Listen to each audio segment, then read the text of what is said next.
Well, I'm in Petersburg, Kentucky, and we're here at the Creation Museum. It is absolutely amazing.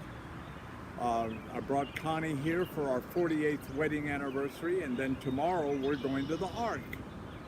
And it's amazing what we saw inside the museum, because on one column it shows you this is what evolutionists believe, and on the other says here is the biblical view. And it's remarkable when you see that, because when you look, and let's just take the issue that is so dominant today, the issue of racism, which, by the way, I don't believe that America is a racist country.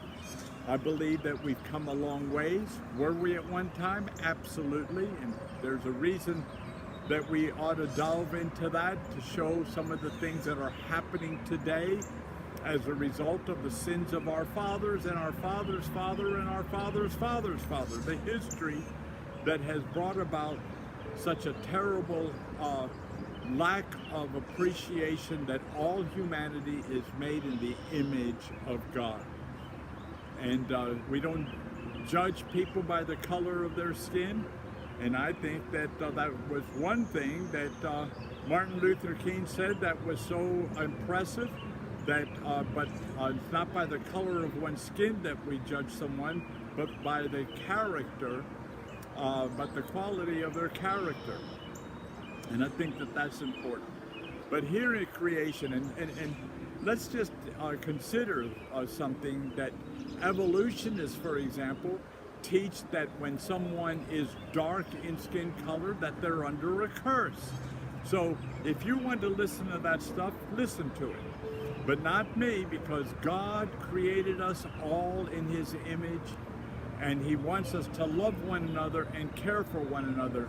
And the beauty of this is that people are compassionate toward each other here, and because they're biblical centrists. And I think that's important, that we understand that when you believe the Bible is God's holy word, then we also need to remember that Jesus said, "They'll know you're my disciples by the way you love one another." And we love one another, and even, here's a toughie, we even are supposed to love our enemies, believe it or not, and that's important.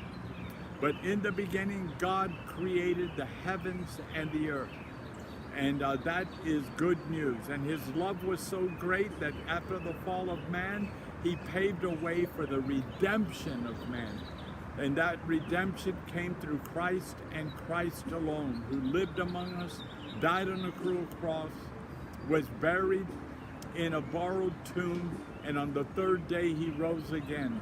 40 days later, He ascended to the right hand of glory, where He is constantly interceding in our behalf. And guess what?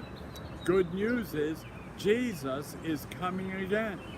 Now tomorrow, we're going to be going to Noah's Ark, and I'm going to be sharing from Noah's Ark the message that Jesus gave us, that as in the days of Noah, so shall these days be. And we'll look at some specific things that Jesus said, and also what was found in Genesis chapter 6 about what was really taking place during that time when God said enough is enough, and He brought the great flood and started all over again with Noah and his family. Meanwhile, I hope that you are having a wonderful day. Miss Connie is having a great time in the museum, and we've had a great trip, and I hope that she's being blessed by this time of being able to relax and enjoy herself. And I want you to relax and enjoy yourself, because Jesus said, "I've come to give you life, and to give it to you abundantly." That is a life of meaning and a life with purpose. And now may the Lord bless you and keep you. May the Lord make His face to shine upon you and be gracious to you.